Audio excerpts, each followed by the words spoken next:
Eu sou naturalmente uma pessoa ciumenta. Eu percebo que eu construí essa linha de raciocínio e tudo mais desde a infância. No meu primeiro relacionamento, eu não sabia como as coisas funcionavam e a interação com essa namorada, ela queria que eu não cumprimentasse mais as minhas amigas com um beijo no rosto. E foi super difícil para mim, porque eu cresci numa família de mulheres. Minha mãe tem 6 irmãs e 5 irmãos. Cada um dos 11 irmãos teve pelo menos 2 filhas. Nossa. E os homens, na época, até hoje é mais ou menos assim, ficavam no canto bebendo e as mulheres dançando. E eu sempre gostei de dança, sempre gostei de música. Então eu cresci em meio às mulheres. No colégio eu tinha mais amigas do que amigos. E quando eu encontrei essa primeira namorada, super apaixonado, super envolvido pela temática sexual que nós tínhamos e tal, eu vi que para você fazer o relacionamento dar certo, você tem que ceder. E eu, não, beleza, vamos lá. E ela escrevia no meu caderno para que, chegando na faculdade, vissem o que estava fazendo. E eu fui aprendendo, eu fazia a mesma coisa com ela. Escrevia no caderno dela de não sei o quê, para que quando ela chegasse na faculdade, vissem que ela tem um namorado. E a aliança, que tinha que ser um pouco maior. Sabe, coisas do tipo? Então eu aprendi e me construí nessa linha de raciocínio com ciúme, mas já tinha predisposição também, não foi só pelo relacionamento com ela. E por ter tanta predisposição a ser ciumento, e ao mesmo tempo ter consciência de como esse sentimento me destrói, hoje em dia eu tento fugir de todas as circunstâncias que me colocam em situação de poder no relacionamento, em que eu poderia, por exemplo, falar para ela, não, olha, não faça assim ou não faça assado, porque eu tenho um pensamento, vem na minha cabeça o pensamento. Só que ao mesmo tempo é assim, enquanto vem esse impulso, todas as vezes que eu consigo ser um pouco mais altruísta, eu consigo destruir esse sentimento e perceber que naquele momento ela é a prioridade, eu me sinto muito melhor, me sinto muito mais feliz. Então o sentimento de prazer, ele me move para, em todas as circunstâncias possíveis e imagináveis, quebrar essa sensação de ciúme. E com qualquer coisa que você pode imaginar. Por exemplo, estou aqui agora com vocês conversando. O que impediria minha esposa de fazer qualquer outra coisa que fugisse dos padrões comuns e ela está lá conversando com alguém ou ela está saindo com alguém? Cara, isso está totalmente fora do meu controle. Está totalmente fora do controle de qualquer pessoa, independente do combinado que você tem no seu relacionamento, independente da configuração. Só que não faz sentido você alimentar esse tipo de pensamento. Não constrói nada para você. Se ligar a esse tipo de informação não te leva a absolutamente nada. Só que saber disso, ou seja, ter a teoria que eu estou apresentando agora, também não faz você Também não conseguir faz. colocar em prática. Não. Então, para mim, como que funcionou? Eu comecei com pequenas coisas. E eu fui, à medida que eu conseguia fazer aquilo que eu achava bonito, com relação a dar espaço, a essa questão mais consciente do relacionamento, pô, eu me sentia super bem.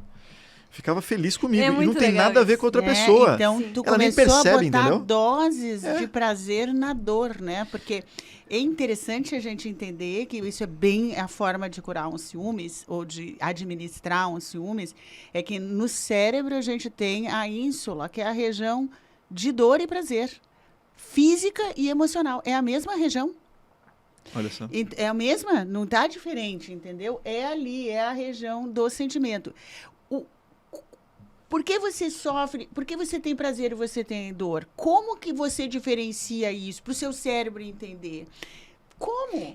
É através da interpretação que você vai dar subjetiva sobre aquela sensação. Que o bem e o mal não existe, Então, né? o que você fez? Você tava num grupo, sabia que a sua mulher poderia estar em qualquer outro lugar. A dor vem da imaginação de que ela poderia estar achando alguém mais importante do que você. Você cria essa imagem, essa percepção. O que ela está fazendo? Está dando atenção para alguém que não sou eu. Esse é o ciumento. Ciumento é você está dando atenção para alguém que não sou eu. Pode ser até uma amiga. O ciumento tem ciúmes total. da amiga, porque você está dando atenção para alguém que não sou eu. E isso gera o quê? Por isso que a pessoa com ciúme sente muita dor. Dor. Dor mesmo, é dor física. Dor física. Eu sentia meu hálito mudando. Claro. Tantas toxinas aqui dentro. Que loucura. Dor mesmo. Agora, se eu interpreto assim, ela está lá E aí foi uma sacada muito boa, tu foi o teu próprio terapeuta, ela está lá, né, com esse grupo de amigos. E eu aqui preciso evoluir.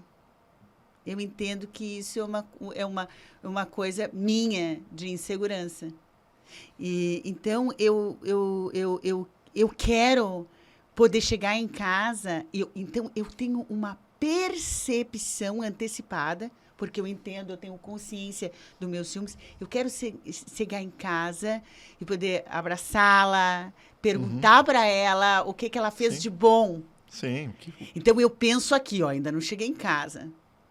Só que quando eu chego em casa e eu projetei que eu vou abraçá-la e perguntá-la como que foi o momento dela. E eu consigo... É a química da superação. Total.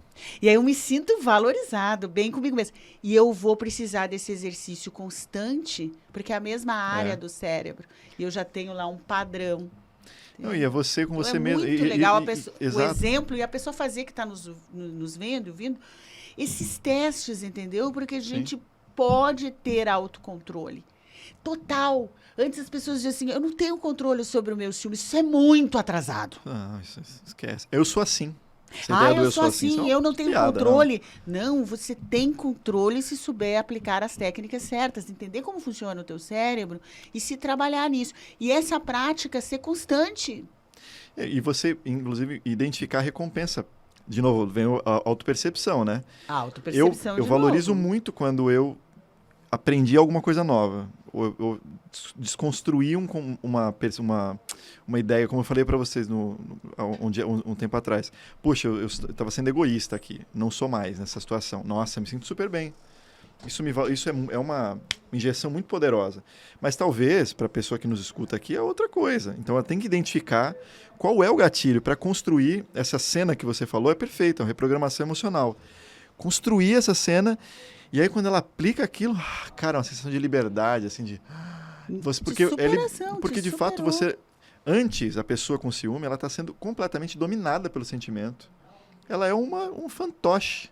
E dói, né? Não, e é pra pessoa que sente, né? É muito ruim, É né? muito ruim. E se ela começa a agir a partir dali, não tem fim. Não. Né?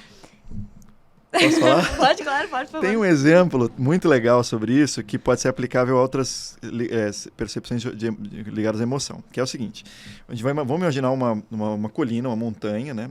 No topo dessa montanha aqui nós temos uma colina e ali o vale com as casas e tudo mais. E aqui eu tenho uma pedra imensa.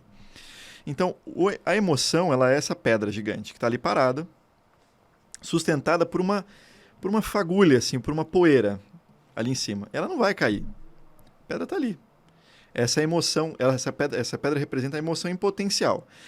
No momento em que você toma consciência do crescente do sentimento, porque esse sentimento ele não vem de uma vez, o ciúme. Eu começo um relacionamento com você e aí eu tenho algumas sensações que são muito, muito sutis. E o que acontece geralmente é que a pessoa, nós dois, sem tomar consciência desse relacionamento, a gente vai se deixando levar por tudo que essa relação está gerando, sem racionalizar, do tipo assim, se por acaso eu deixar essa caneca aqui, daqui a tanto tempo a Rosalia vai, tropeçar nessa caneca.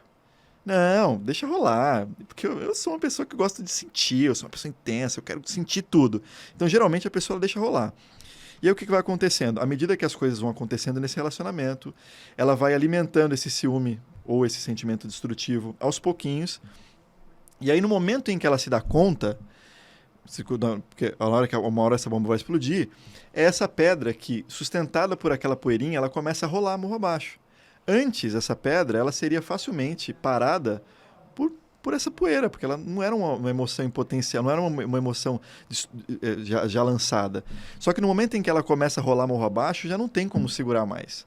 E o problema geralmente a pessoa tenta resolver a situação quando ela está explodindo, gritando. Não, ali não dá mais, a pedra já caiu. A pedra já caiu, ela vai destruir o vale, depois é só reconstruir as casas.